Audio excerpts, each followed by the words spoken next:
பெண் சமம் என்றார்கள். ஆனா ஆணும் பெண்ணும் சமம்னு சொல்லணும். ஆணும் பெண்ணும் சமம் சமம். இதுல என்ன ஏற்றத்தாழ்வு? ஆனாலும் ஒரு படி கூடுதலாகவே தாய்மை அடையக்கூடிய தன்மையும் பெண்களுக்கு உண்டு. அப்படி பார்க்கணும் பெண்ணு தானே நான் என்ன சாமி செய்ய முடியும் கேட்டிருந்தா வீரமங்கை வேலு நாச்சியார் செய்ய முடியுமா? முடியாது. எவ்வளவு பெரிய சாதனை. ஆனா வரலாற்றுல என்ன பேர் வச்சான்? வடநாட்டு சான்சிராணி, தென்னாட்டு சான்சிராணின்னு. ஆமா, உண்மைதான். அது தப்பு இல்ல.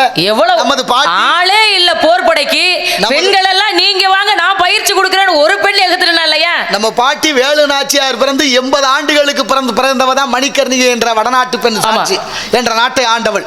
ஆனா வரலாற்றுல எப்படி திரிக்கிறேன் அதை ஒரு வய கேட்கல. இப்படி பண்ணக்கூடாது, அப்படி வரலாறு வைக்க கூடாது.